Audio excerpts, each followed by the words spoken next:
This is Toyin Umesiri and Mr. John Rosenberg. Hi, John. Hey, good to be back with you again. Absolutely. It's been a while, but you and I constantly talk behind the scene. And I'm super excited to bring you on today. For those who have been following Nazaru and Trade with Africa for years, you're not a stranger, but we do have new members to the club. So John's bio, right? It's included for those who are joining live. You can read his bio, but I'll just also say he's a dear friend. He's one of the leading experts on Africa coming out of DC. He's a global influencer. He works with heads of state, nations around the world. He served with U.S. government. And listen, if you want to know anything about Africa, security, trade, government relations, John is the guy, right? John I, is the guy. I think I have to correct you every time we have one of these Well, okay, go presentations, ahead and correct me. as I do quite often anyway, and that the term Africa expert always kind of throws me off. There are, we have 54 countries, and it's an impossibility to be an expert.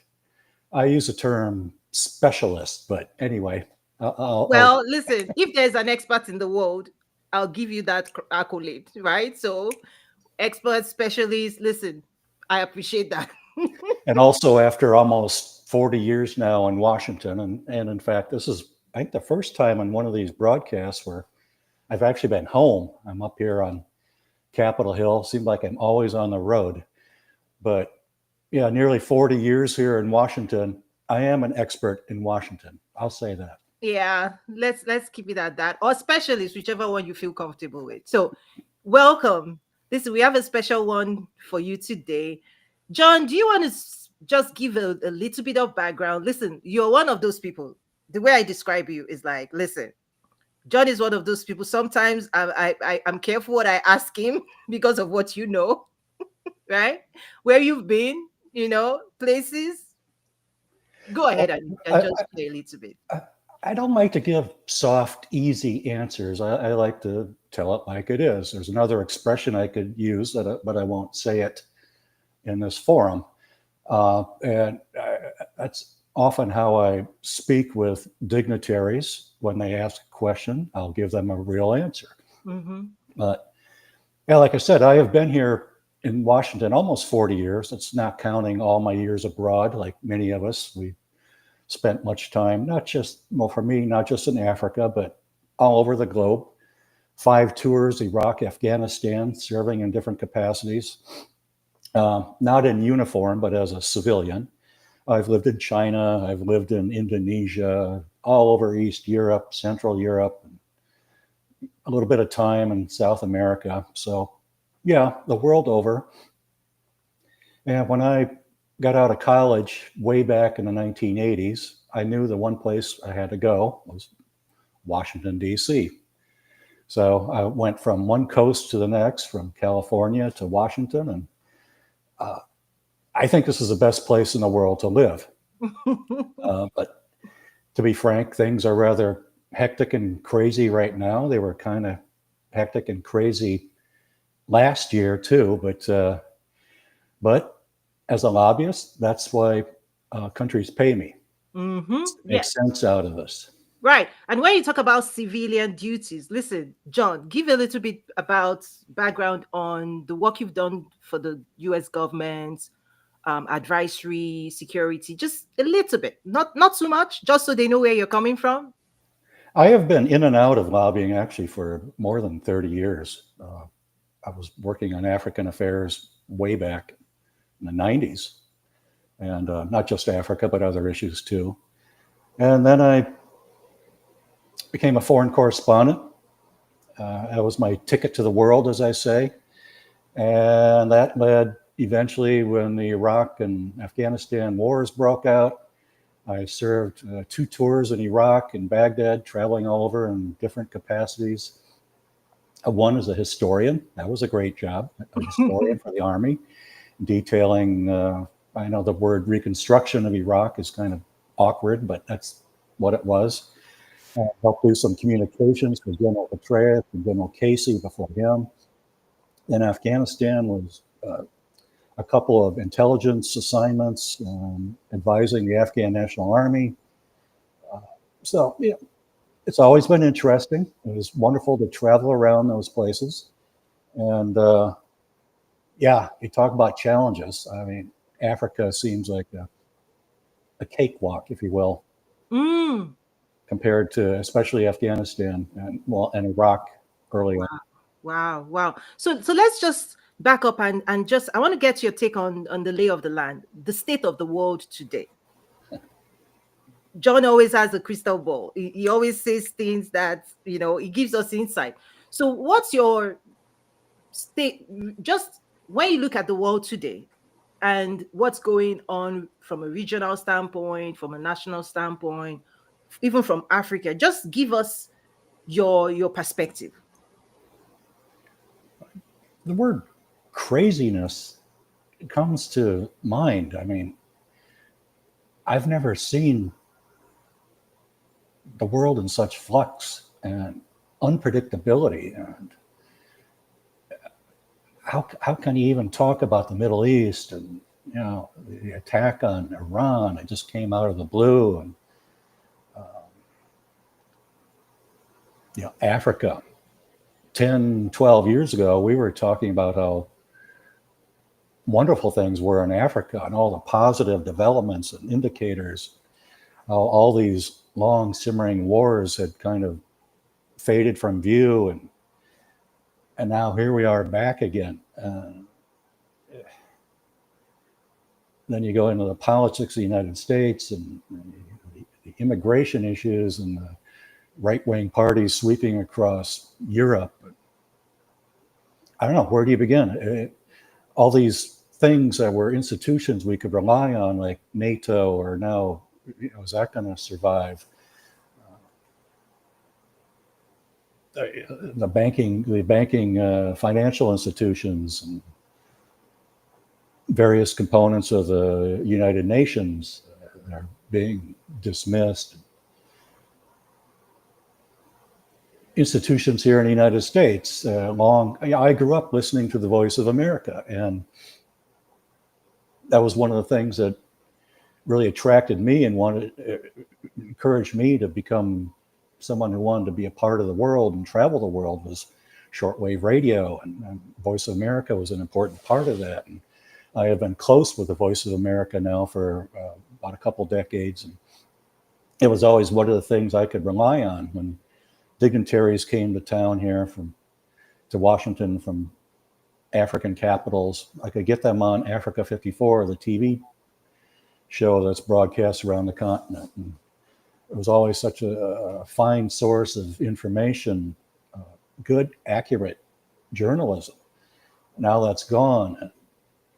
Having USAID, the rug just pulled out from under us. It's almost too much to fathom. Now, granted, there might be some good reasons for some of these actions, and I hear what the Trump administration is saying. It's not all one big negative. Things need to be analyzed, but it's just the fact that the rug gets pulled out completely on like international broadcast and things of that nature. It's just, yeah, I get back to that initial word I use. It's a crazy time. Now, okay, many people may not know, many people listening to USAID out, many people may not know the behind the scenes of example USAID as kind of like a tool American government had used previously to expand its influence in the world. Correct? I'm using very I'm trying to be sophisticated here, right?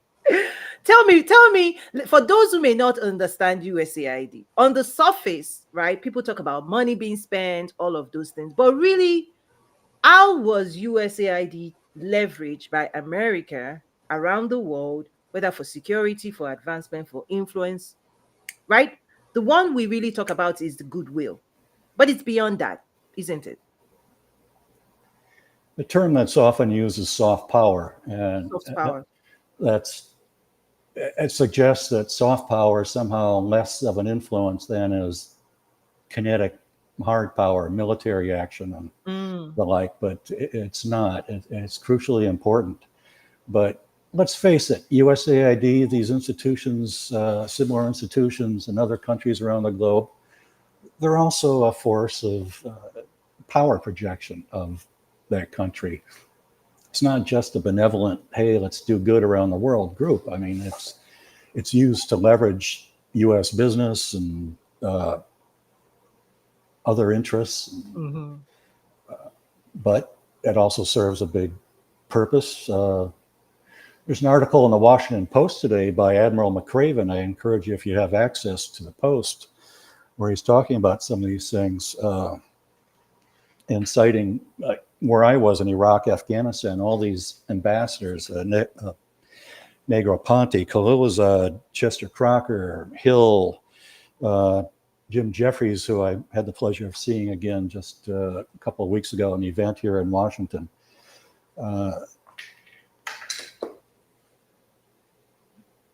These sort of capabilities also help with special operations of the sort that Admiral McRaven held, as well as for when disaster strikes. Speed of response. Yeah, earthquakes, typhoons, what have you, and the U.S. is right there. It's not just the military showing up. You had to have USAID capabilities, the support of the State Department, these ambassadors that know what they're doing. So, yeah, in a sense, it's like the rug has been pulled out from us with just eliminating these agencies, these assets. That's how I view it. So what do you think is coming after, right? Because there's no vacuum in You always want me power to make dynamic. predictions because I was making such good predictions early on in our shows here, but Yes. those were different times. And my gut tells me that somehow it will all work out. Uh, administrations always come into office here, even though this is Trump's second time, but in foreign affairs, no matter how much people want to focus on domestic issues, always comes back to bite. Mm. And at some point, it's going to be realized just how important these assets, such as the USAID, development aid, uh, support on such things as, against pandemics and the like, are truly crucial. So, in what form that will take now, Marco Rubio has the most amazing portfolio. Uh, no one person, and Rubio is quite talented, can possibly handle head of AID, Secretary of State. He's also technically the head of the National Security Council, I believe, too, right? I mean, it's almost too much. But my gut feeling is this will all sort itself out at some point. But how and when, I'm Right. not going to predict this time. I think for me last week, this is more of a soft one, but watching Texas and there was this headline of, well, the people who were supposed to give us heads up on the weather, they were fired. That was like, whoa, okay, wait a minute. That that I that was the one I was like, okay. I don't know. I don't think I buy that. I mean, I understand jumping on that if you're the opposition. Hmm. Uh, I'm I'm a not life. the opposition, by the way, John. Well, I know, but it's politics. That's politics. I'm a lifelong tornado chaser, storm chaser, amateur meteorologist. I pay attention to these things. The Weather Service didn't really screw up. It's just, Okay, I if don't you know. say so. It came down in torrents, and the Texas Hill Country where it came down, Mm. the soils are thin. It's very rocky. The water just rolls off. It accumulates, and I don't. It, I think it's the I, heads up, right? It's not what just happened. I, It's this concept of watchman. So there's this concept of watchmen, and you know this, right, from a military standpoint, right? Those who look out and warn those who are partying and having fun and living their life. That's the whole point of protection, right? You protect from the weather, you protect from enemies, you protect the people who are those who look out for what may impact, right, citizens across. I'm just giving the weather as an example, whether it's pandemic, things happening around the world that may eventually impact the people living in the national, right. Those were those are the ones that I'm saying over time there's going to be, I think, the next 5 years where we it exposes all the weak spots, okay, things that were put in place over generations to protect, that many people just didn't appreciate or didn't know what it was put in place for. The next 5 years is going to be interesting. It's going to unravel. It's going to unravel before our eyes. And I think it's going to take that much to now create the future. I think a new world is going to be created, new systems, powered AI, technology, all of those things will be reintroduced once all of these cracks are exposed. Because what was instituted 50, 40, 30 years ago, people are showing up today and they're like, you know what, just because you don't know why it was put in place doesn't mean you should unplug it.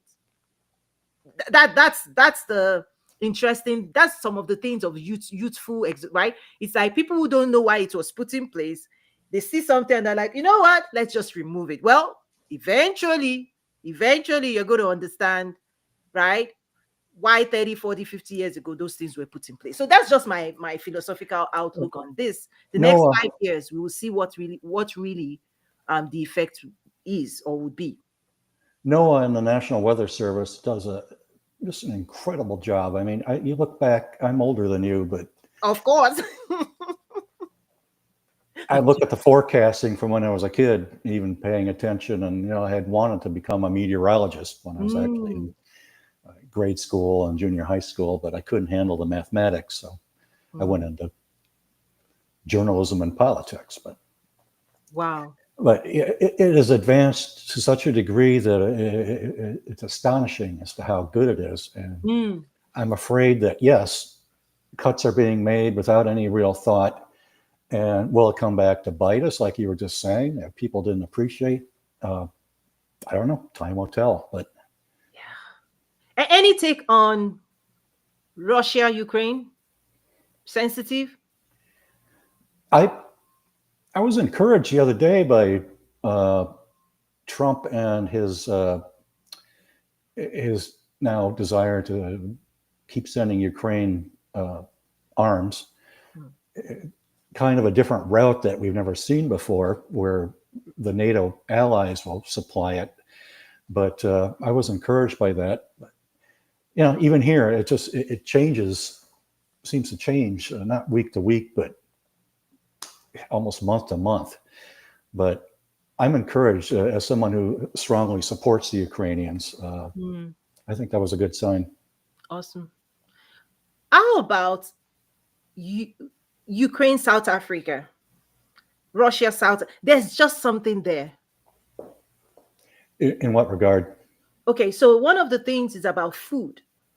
I believe a few years ago I realized that a lot of the wheat food that Africans were dependent on was coming from Ukraine, and the war disrupted that food supply chain big time. And I perceived, I actually during COVID I felt, you know what, US, that was an opportunity for US business community to step in and supply Africa, because the food supply chain was cut off because of the war. Many people may not be connecting, you know, trade, security, the impact of exports coming out of Ukraine into African continent and how that food supply was cut off. And that's one of the reasons African heads of states stayed out of supporting US versus, right?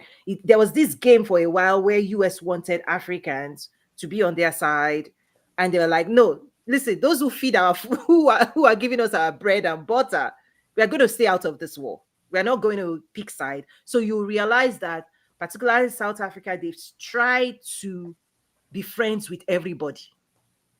Have you noticed they've not taken any sides? Whether US, whether Russia, whether Ukraine. They've used the Africanness of when your brothers are fighting.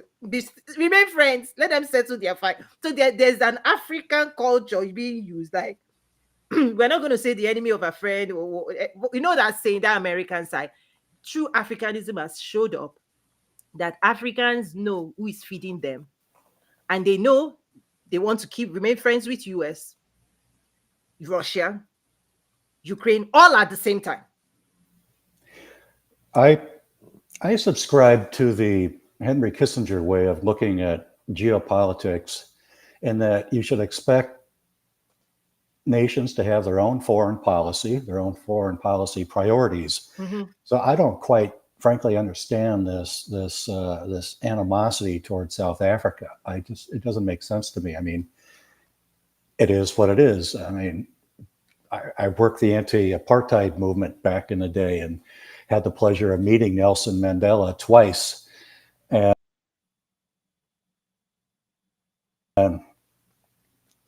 to the Reagan administration and other administrations way back when, he just had to accept that every nation has different policies. I know South Africa is part of BRICS. We'll see where that goes. I'm frankly not all that much of a, I'm not all that concerned about BRICS. I don't see there's much of a future there, but yeah, Africa, even before the Ukraine conflict, just the supply chain disruption that we had under COVID was already getting the short end of the stick, because Chinese and the wealthier Southeast Asian nations were able to take food supplies that were destined for Africa and pay a higher price. Plus, they had better transportation systems, and so yeah, the Africans got left out, and I think that was just almost a carryover from COVID. Absolutely, absolutely. I mean, I think Africa was really at its, when it came to getting the right medicine, the right masks, supply chain. It's also exposed Africa's dependency, right, versus manufacturing on the continent and supplying within the continent, right. It exposed the dependency for everything, most things, right. And so when COVID hit and nations were looking out for their own people, and everybody was scrambling for source of supply, for masks, for this, right? And that also exposed who really had the power and leverage to get what they needed on time, right? And so I think it's exposed all of that, depending on others for your supply, for your manufacturing, for everything. It's exposed that. Now let's bring in China. You talked about China. What's your take on China, the superpower, military, food supply chain, their involvement on the continent, using Africa as a backdoor? What's your take?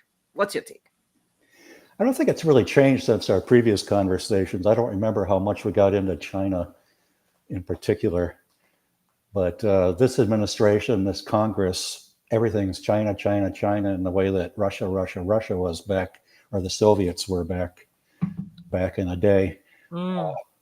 We're not even in China's rear view mirror anymore when it comes to trade with Africa, and we got to stop looking at it from that standpoint. But, I don't know. Okay, explain that. We're not in the rear view mirror. Okay. It wasn't that many years ago when we were a little bit ahead of China when it came to yearly trade. Then they caught up with us. I forget the years, but it was near 2000s, I suppose. Now I forget the numbers, but they're billions ahead of us in terms of overall trade. And unfortunately, so much of our trade still is oil related. Yeah. I worry about China. I think that's a valid concern, especially in tandem with Russia and disinformation, misinformation. From what I'm hearing, and from my time on the ground in places like Zimbabwe, the Africans generally do not care for the Chinese. They would rather have Western and American products and have those kind of interrelationships. And trade arrangements. But it is what it is. And China, frankly, needs Africa more than the United States does, given they're the nation where Mhm. Okay. So much so of the products we consume are made. mhm. So one of the things you said that is absolutely correct is that Africans in general, okay, already have a strong affinity, positive, right, look on the West. Okay. However, what has changed is that Africans are no longer willing to trade that off with their identity, their own voice, their own leadership. I think it's this shift of we love you, but you've got to treat us a certain way.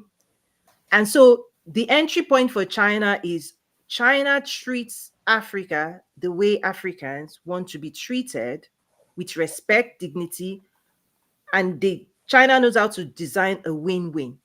China comes not, at least not I don't know. overtly. Do they?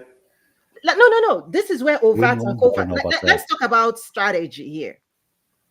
On the surface, USAID sends a message, but behind the scene, right?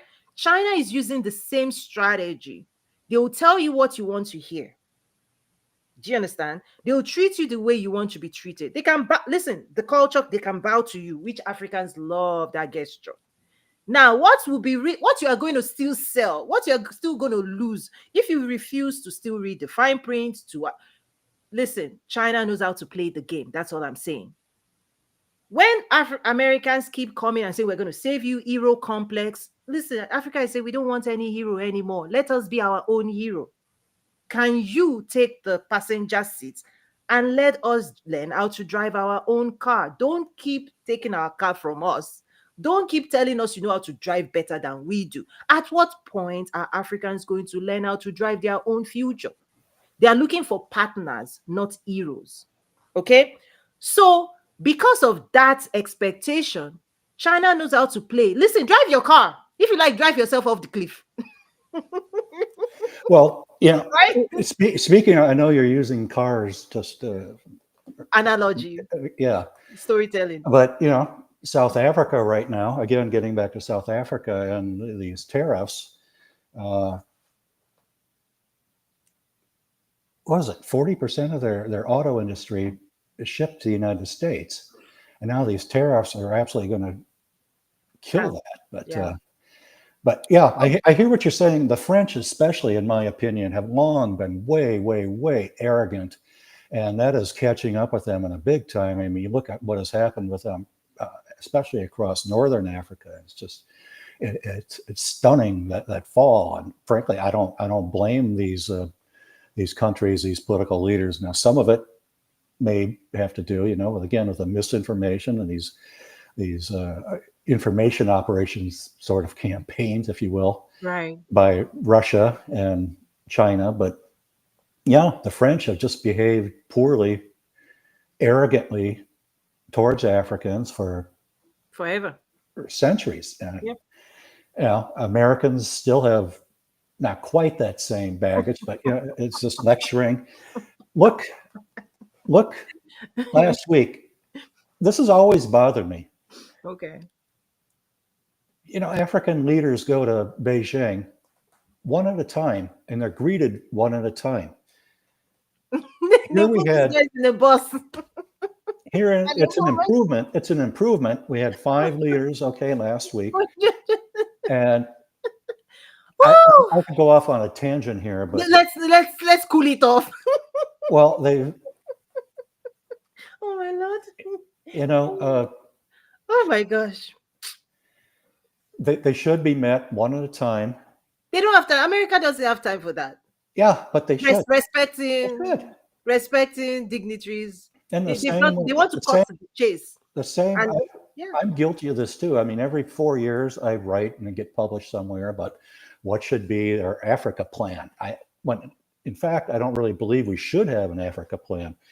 I think the United States should have the bandwidth, the State Department, and whatever else should have, academia, Congress should have the wherewithal to handle African countries pretty much on an individual basis.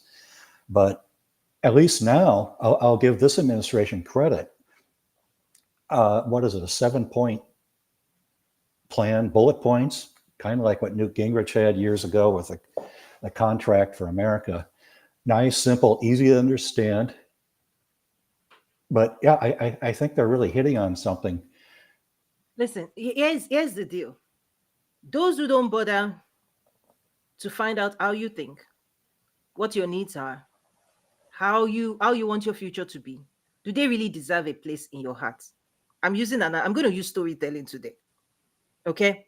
At the end of the day, even from a business standpoint, when we talk about customer service, one of the things I teach business owners, business leaders that want to go into Africa, the barest minimum you can do as a business owner is to understand your customers. Don't skip that process. It's either you treat Africans as customers, not inferior money, not just focusing on the money they will use to buy your product. The barest minimum any business owner ought to do is to do market research and say, what do your customers desire? What are their needs? Because it's about demand and supply. Any business owner that wants to skip that process and wants to ignore or make assumptions or make assertions about who Africans are, how they should spend their money, who they are, how they think, or listen, that's old school stuff. Africans are spending money in Dubai. They are buying properties. They are spending money in Harrods. They're spending money in they are spending their money. Why? Because you spend your money when you are respected. You see? No longer are people going to bring their money and then be accepting disrespect anymore. So there's the old way where, let me give you a gist. Like, you and I will talk, so people are enjoying this. A few years ago, I received a call from somebody in DC. And he was trying to project and say, I can do this for you. I can do that for you. I will do that for you. I was like, bro, like, I'm just using youth slangs the kids today use, right? I was like, cool down. Everything you've listed, I can do it by myself. I have that capacity. I have that capability. The guy did not know when he said to me, oh, I guess you Africans are smart now. He actually voiced it. Meaning, oh, you figured out all of the things we used to do that we said you couldn't figure. Like, so those kind so of. he wasn't being facetious. He actually meant that. He meant it. He was an older guy, like older. So he knew how things used to be, how they used to, I can do this for you. I can do this for you. Bring your money. I'll do this for you. You cannot do it for yourself. And he tried that. And I was like, listen, you're talking to a different kind of breed right here. None of those things is impressive to me, right? None of those things. Say something else I've not heard before. So I'm just trying to say that we are living at a time where there's the whole way of doing things that people are very, very familiar with. Those who have been on the short end of the stick are no longer ready to accept what they used to accept before. So you have this space of reorganization for people to really understand that the future of Africa is and will be in the hands of Africans. That's their number one goal. This is especially true of the younger generations. Listen, the younger generations, they have AI, GPT. They're like, listen, tell me something else. Like, tell me something else. Don't tell me I cannot drive my car. Don't tell me I cannot buy these. We're already living, we're already owning our own future. Now, we want to learn how to process. We want to learn how to export. We want to learn how to run. So we are in the learning mode. Africans are in the learning mode, right? And so if they're in the learning mode, the best thing Americans can offer today is, listen, we'll be your partner on that journey. Partnership. We'll not be in your way. That's the word I've been wanting to say here for a couple of minutes. Right. Partners, not someone to be lectured to. And that is the winning recipe from the business community. Listen, you want to sell to Africans, you better be ready to offer them some form of partnership. I've had all kinds of stories, John, real life stories that you can't make up. People who want Africans to bear all the risks and they just want all the money. I'm like, are you kidding me? What negotiating table, what negotiating mindset is that? You want to come to the table to negotiate with a business owner on the continent. You want the business owner to take all the risk, and you are saying, just give me your money. And you don't listen. You, if you want to engage, you will engage fully, fully. Right. So those are some of the subtle disrespects that you'll be like, listen, you want the money, bring some respect in. And with the African leaders last week, it comes out, and this is still the lingering problem. It's Africa's lack of capacity for actually manufacturing things. It's still having to export everything and have it be made somewhere else, whether it's refinement of rare earth minerals or what have you. It's generally made somewhere else, and that's where U.S. investment should focus. And I know there was some discussion of that, but that's where I'll just China say, is. China is going right there. East Africa, textile manufacturing, right? AGOA. We're going to talk about AGOA briefly. I want to take this is 2025. We've been talking about 2025 for years now. So we'll talk about that next. But China is laser focused on owning manufacturing on the continent, because whoever owns manufacturing actually rules that continent indirectly. You don't have to go directly for, USAID goes straight to government negotiation, back and forth, back and forth. China is not playing that game. China is going to buy and own. If nothing changes, let me just shift that. If nothing changes, if Americans don't get more involved in manufacturing on the continent, whoever owns manufacturing rules labor, and whoever is paying, right, whoever is feeding labor will direct government policies. And so China is using the back door, not the front door. Americans come straight up front door, they knock on the presidents, the ministries, they go in, they negotiate there, and they forget the grassroots. China is hoping to own the grassroots of the continent, to employ millions and millions of Africans. And once you are the employer of choice in any nation, guess what the government will have to do? They will have to dance to your tune. So that's the long game of China, to own grassroots, the population swell, because that's where the power of China is. They need population, right? That's where production is. Labor is what is getting expensive in China. And so the labor is what China is looking for in Africa. They don't go straight to the government. They want labor they want to employ labor to produce, to use the productive capacity of Africans, because once they can employ Africans, that's it. Right? Once they can employ, say, millions and millions of Africans, what would the government say? You didn't employ. So whoever owns the industry owns the government. That's the back door. well, there's other components such as communication and handling the messaging, and that means literally the hard messaging, the communications hardware, and Culture. the messages that are being People are already delivered. learning Mandarin, right? They're growing. They're already teaching the language. They're already influencing the currency. So they are not in a hurry, but they have a game plan. Is that when they can win the arts, not even win, when they can own the pockets. You see, they are different. They are going to line your pockets. You see, China knows how to invest in the pockets, because pockets speak. When they can give you job, when they can give you opportunities, after they line your pockets, guess what's going to happen? And you will work for that money. It's not like USAID that will just give you free money.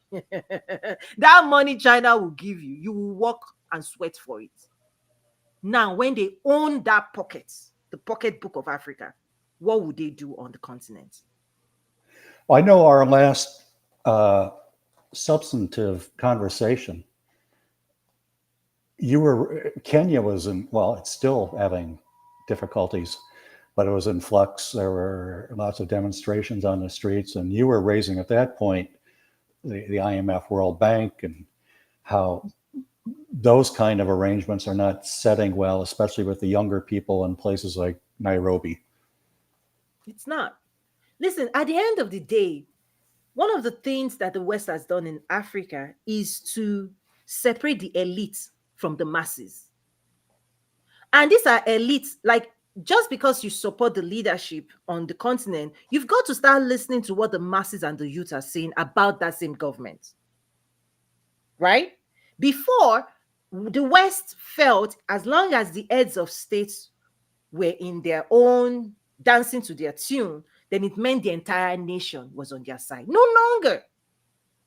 No longer. That's no longer true. Is that the youth and the grassroots can have a different voice, a different agenda than the heads of states. And so the power is going to keep shifting to the voice of the people. That's what US is not banking on. Is that there's a groundswell, the youngest workforce potentially of the future, they are going to eventually overwhelm their government, because the youth is kind of like, there's an energy pool, there's a hunger for direction, there's a hunger for leadership. And like last week when they were watching their leaders in White House, what do people think Africans were saying? From what I've heard, and well, again, among the elite, I have had a couple of conversations following that meeting, and what I'm hearing is confusion. Now, I've only had a cross section of the 5 nations with which I've engaged following that meeting, but what I've seen, this is just cursory, if you will, because I haven't looked into it that much. But yeah, across the continent, it hasn't been especially positive. It's like, yeah, No, our leader was there. no, exactly. There was such, I have to find the word.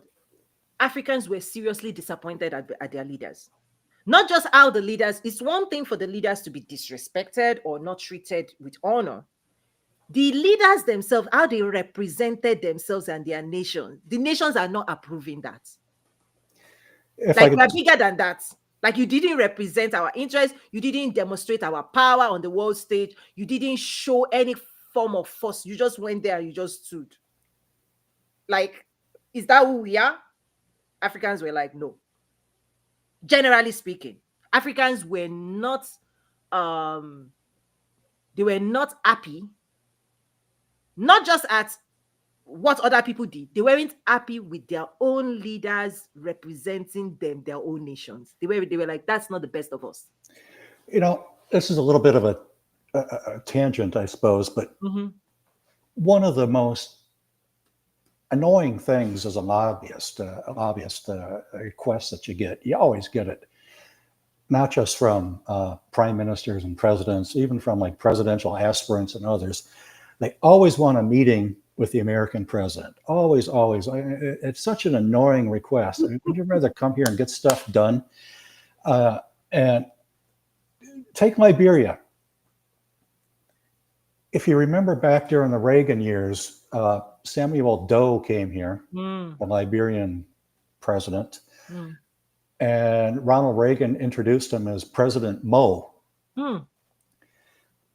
Well, flashback to a week ago. Boakai is being praised for his excellent English. I mean, isn't that amazing? I mean, it just Unbelievable. Unbelievable. these meetings with the U.S. president should not be the priority for these African No. leaders or any of these global leaders, but they always want that, and this is what you get. I mean, it's not just with Trump. It's, I guess, with any American president, maybe aside from Richard Nixon, who actually did know in granular fashion about all the countries of the world, but they don't know these things, and you shouldn't really be engaging with them, except for maybe at the United Nations, get a photo taken or something. But yeah, Liberia is a perfect example of getting what you wish for, and you see Right. what happens. And from my stamp, and John, this is where you get into the business side of things. The real opportunities in Africa, in America, the real trade opportunities, business engagement opportunities, where the money is, me and you, we always talk about the money, right?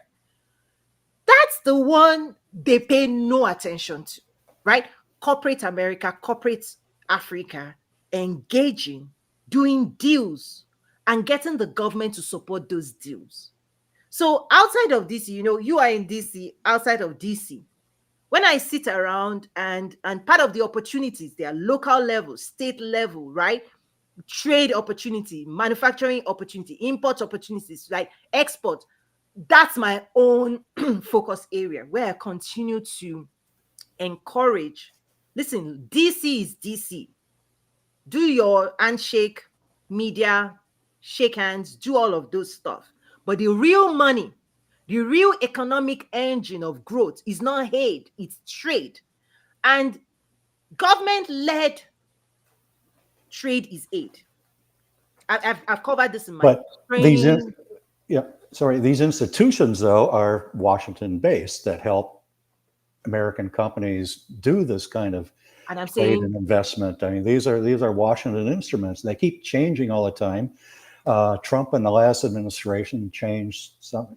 Things get moved around all the time. It's just the things of government. But I think a lot of quarters think they did a pretty good job the last time around, the Trump administration. But having investment, the former OPIC, having investment guarantees for American businesses to do business in challenging locations like Africa, mhm, Exim Bank, et cetera, et cetera. These are mhm, Washington institutions. mhm, And from what I'm seeing, those are still sitting pretty solid right now. mhm, But, mhm, mhm. and we always come back to this. It's always one of our conversations. Absolutely. It's American businesses still do not know about Africa and the opportunities that they have in that Absolutely. continent. And the one you described is what I'll call one leg of the stool. There's security, one leg of the stool. There's government led, okay, engagements. That second leg of the stool. The third leg is what's not. That's the one we need to steady. This is direct to business engagement, then supported by government resources. I call government resources enablers. They are enablers of trade, exim, right? All of the tools. I interview them, I bring them, I expose all of those resources, Department of Commerce. I sit on a government council. So I am privileged to have access and contacts that can help facilitate. They are trade facilitators. You see, they are trade enablers. My point is on both ends of that trade ought to be business, business, and then enablers. When the enablers become the champion, then they are dragging businesses, which means they're not building confidence. There's something in business that is driven by business confidence in the market. That's what hasn't been built. American, right, businesses having confidence that when they take their money to the continent, they will have return on investment. That's what we need to be building. And that's a different conversation. A government person cannot lead that conversation Well, because, go on. take mining You for and I, example. Mining, for example, Mhm. that's a big priority for the Trump administration and what they are hoping to build. And in fact, one thing also I applaud them in this. I believe it was a 7-point plan. Is growing the capacity of U.S. embassies and our diplomats there to Mhm. help grow exactly what you're talking about. Absolutely. Let me be frank. I always do this, and here it is. Here it comes. Okay. It's always been my experience, and as much as I was praising our diplomatic missions, uh, like what I saw in Iraq, Afghanistan, et cetera, but so often they're sitting in these capital cities overseas planning what to do with the July 4th celebrations and how we're going to do that instead of actually going out and working and helping with these kind of business to business relationships. And Right. And yeah, in recent times, one of the things they did was, right, Meg Whitman, Kenya ambassador, right, picking a business leader and moving her into the diplomatic mission and all of those things. my point is, once you move them into diplomatic relations, it weakens their force of business power, business influence. You need a business champion to champion business discussions, not a former business champion that is now within the government, because there are many things she cannot say anymore because she's now representing American government. There are many conversations she will always have to paint a picture because that's our role, to represent the government. It doesn't work that way. That's what I'm saying, is that once you're on the side of the government, the business treats you a certain way, even if you were formerly a business person. What you need to do is to have business conversations where business community are talking about strategy, market entry strategy, understanding that aspect, and then looking at the enablers and the government facilitators, government enablers, resources, and then putting that as part of the strategy for penetrating the African market. That's a different conversation from what I'm seeing right now. But anyway, we're not going to solve it now, but Well, you know where I stand. one thing I always try to do, just as someone in politics for many, many years, someone active in foreign affairs, national security for Mhm. decades, is try and look at things honestly, accurately. I try not to get too caught up in emotions and Mhm. philosophies and the like, but understand history, understand something about human psychology. And That's it. when you specialize in a certain country or a region, you almost by default fall into this chamber of commerce kind of boosterism mode Mm, and mm, overlook the reality of things. You had mentioned AGOA, and let's going into that conversation about some 15 minutes ago or something. And that's something I've been looking at, of course, as I must in these recent months. And I've been listening to the sentiment of the Republicans, especially up on Capitol Hill. There's a warm spot in my heart for AGOA. I was there when it was stood up under the Clinton administration. But times change. Efforts like that sometimes become stale. They need updating. They need whatever. So I took an honest look at it myself and listened to what my Republican friends in control of the Congress are saying. And they point out things that AGOA is it's almost insignificant mm, in terms of total U.S. trade. mhm, It's 10 billion of 4 trillion in mm, trade. I mean, it's a mhm, drop in the bucket. It's too heavy on oil, mhm. hydrocarbons. Yes. 40% of it, hydrocarbons. Mhm, And only like really 5 countries have truly benefited from it, non-oil countries. mhm, It's too much on apparel. mhm, Uh, and then we already discussed the South Africa mhm, aspect. mhm, Yeah. mhm. So I think they actually have an argument. You can't just have this warm spot in your heart just because you Listen, like a go. It sounds if, nice. if they're if they're going to tell themselves the truth, here's the truth. Okay, ready for it?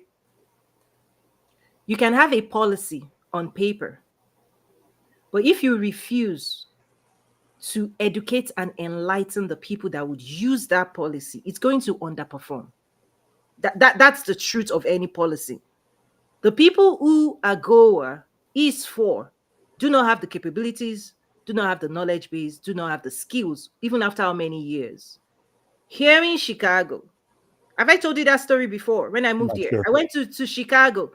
The government representatives for importation, they were clueless, literally zero knowledge about this policy that people are sitting in Washington, D.C. talking about.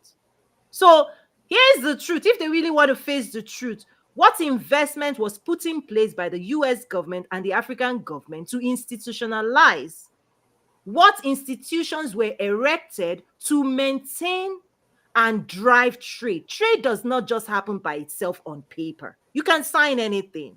For trade to happen, ships have to move, containers have to be loaded with goods. People have to know how to import, export, how to package. That skill is what is missing. And nobody who's going to fund that process, whose responsibility is it to train customs agent that AGOA exists in Chicago, one of the largest entry of right world. Like, listen, if Chicago doesn't know about AGOA, where who knows? Nobody, nobody. So listen, if people want to face the truth, oh, this is not why is if they would ask them why is it underperforming? We all know it's underperforming. Do a due diligence and uncover who is responsible for teaching, for the knowledge transfer, for teaching all the actors, the stakeholders that would import, export, and go the in between. Those people have no clue and no skill to pull it off. It's not DC. That's why I'm saying DC can be signing bills and all of those things. The business community, the knowledge base has to be institutionalized in the business community. You need a manpower of people that understand import, export. Listen, this is the most sophisticated skill in the world.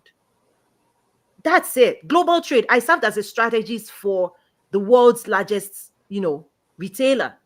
So when I speak about this thing, I'm like, listen, back end, supply chain, logistics, manufacturing, that's what holds up trade. There is no trade without trade skills. And those skills is what is missing. Everybody And wants there's no investment without security. I mean, that's the most basic thing. You look at the Trump administration, and mining is, I think, probably their top priority. But you know what? American mining companies don't go to Africa. Why? Because they get burned. They go to South America because it's more secure, it's more reliable, dependable. So there's all sorts of factors. right. We're nearing an hour. Yes. I told you as I mentioned before this presentation, you're of Nigerian.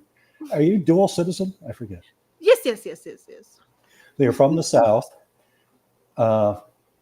President Buhari just passed away.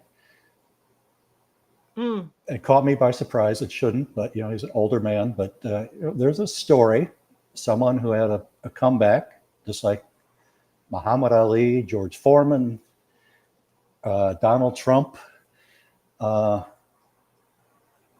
What's your reflection on? I think for me, Africans remember, okay? Because when it's just a more of a philosophical take, that when my dad passed, there's just something about Africans. They look at legacy just like any other, right? And they celebrate impact. And so when you just listen to how Africans, Nigerians in particular, are responding to the passing of a former president, it exposes the places to be held in their hearts, right? What did he do for the nation? What do they remember about him? The opportunities he had. People loved him. They gave him like chance and all of that. But did he really live up to that expectation? He was given everything, good wish, everything. The world loved him, everything. Did he do everything people desired and longed for him to have accomplished? And I think the sentiments would be he could have done much more. If that's what I'm sensing. And I always try to share that leaders across the world, this is the ultimate test of your right, your impact is not when you're just here, is how people feel and how they celebrate and how they cry, weep, how they miss you when all is said and done. This is part of humanity, right? Is that what did we do with the opportunities given to us? And how is it going to be assessed by other people? Because you don't get to determine your legacy. This is one of the principal things I even teach in my school, is that the impact of your work, the quality of your work, the value of your work to other people, it will be assessed by those people you touch. The lives you touch with your life, they get to decide the space they save for you in their hearts. And so it's kind of mixed. Those who were close to him, obviously, it's a big loss, absolutely. But from a nation standpoint, Today, if you ask people about Awolowo, Azikwe, I mean, these are leaders long gone. It still evokes a certain type of emotion that they fought for their people, right? You see that fighting. Who were you fighting for? It's almost a romantic thing, though, isn't it? Just from the past. Absolutely, we are all romantic. Listen, humans were built for stories. Stories move us. We move for stories. We take actions for stories. And so, any person that wants people to move, whether in business or politics, listen, you've got to deliver not just stories, but action that shows you lived up to the story you sold. So, mixed. People who enjoyed, that's one of the things about Africa is that, listen, if you're close to the money bag and you were favored by the money, obviously, like, oh, you remember all the money you made. I'm talking about the masses, the grassroots. Only those who felt the impact will celebrate and cherish moments. And if those moments did not exist, they have nothing to celebrate. I thought we were going to get into the particulars of Africa policy here in Washington, but in a way, I'm Time. glad we didn't, because it's like, again, like nothing I've ever seen. We do not have an assistant secretary of state for Africa yet. It's like a parlor game, guessing. The Africa Bureau is in a state of flux like I've never seen before. And maybe that's fine. I don't know. At the National Security Council, we don't have a senior director for Africa. We have two deputies, largely kind of sidelined. It's just without any real structure and form. So there's no point in really playing that parlor game of who's in, who's out, and who's maybe and that. And that's just it's a unique time, and I'm not sure it's all bad. No, it's not. It's not all bad because some compelling efforts going on with the Trump administration. You look at the Rwanda DRC matter, and like Trump says, we'll see. We'll see what happens there. And now they're pushing on Sudan, but hey, at least it's a different kind of approach. Right. So anyway, stay tuned. Yeah, John. And here's the thing: while all of that is happening, it doesn't stop people from buying from Africa or selling to Africa. That's the whole point. The ports are still open. Businesses are still open. People are still looking for good things to buy and sell. While the government figures out what the future looks like, nothing is stopping people from finding buyers in Africa, from selling to Africa. Nothing is stopping them. So a lot of that noise can be a distraction to business community. Nothing is stopping you from exporting your products, from finding a buyer. Right? Every single day you can be trading with Africa. Every single day, because the ports are open. That's what I'm saying, that the third leg of the stool, that conversation for everyday movement of goods and services in and out, that is what we need to focus more. Like there's a lot of opportunity there. Now, I'm going to put the question you asked me previously. What's your own take on the passing of Buhari? Like, what's your own take? I just gave you my. I think you kind of hit it. Did he live up to everything that people are expecting in terms of anti-corruption and some of the other efforts? I don't know, but I have to say this: I am impressed with Tinubu so far, and even people from the south of Nigeria, my contacts, are saying he's making some tough decisions from an economic standpoint. They're not always popular, and he's trying at last to get something done up north with this insecurity. Again, like Trump always says, we'll see. But John, if there's something I'm going to give Tinubu, he knows how to work the press. He knows how to keep people believing in him and hoping and hoping and hoping. My own measurement, yardstick of whatever a nation, right, a president is doing is go back to the common man, the state of the common man, their wallet, their food on their table. You see, my late father was a money manager for the government. I probably haven't told you that before. One of the things he always used to say is, listen, it doesn't matter what you're working on, but are you paying the salary of people? Are people living well? Do they have money in their pockets? Are they able to send their kids to school? Are they able to put food on the table? Or is their money worth less? Right? That is the measurement, GDP. He can be making people happy, flying all over, shaking hands. Good for him. Good for, that's what I'm saying. Like when people just watch, oh, sentiments, da da da. Listen, good for Tinubu. But when you go straight to the pockets of the common man, this is the measurement employment rate. Let's use the right yardstick. You see, when you are grading a student in class, let's say mathematics A or B or F. Let's pick, because people can grade themselves A on all things. I'm like, who graded you that? Listen, look at the GDP, look at inflation, look at the unemployment. Let's look at the hard numbers of what it takes for a society economically to be doing well. And let's grade him on that.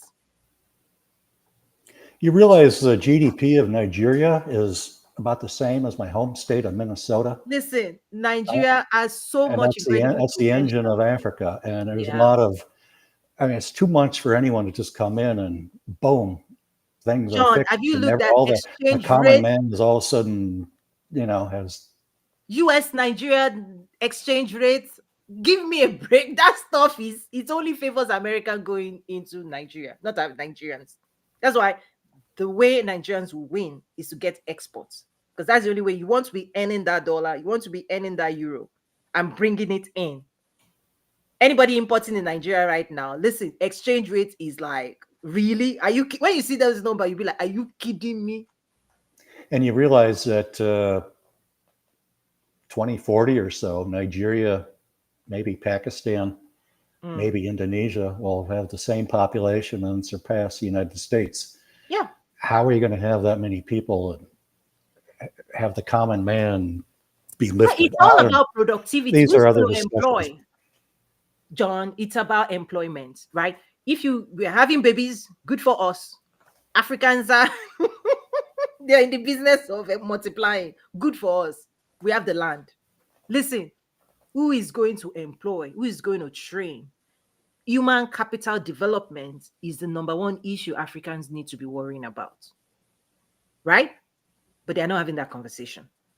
You have you have humans, but are you going to train them? Look at the education sector. What skills of the future, AI, blockchain. Look at the curriculum. So I come from an educator, right? That's why I also teach business and money making and all of those things. Is because we can be talking all we want, we can be looking at figures all we want, but the hard numbers, the real numbers that move economy, right? The labor, the numbers, right? What education? What can they produce? What do they know?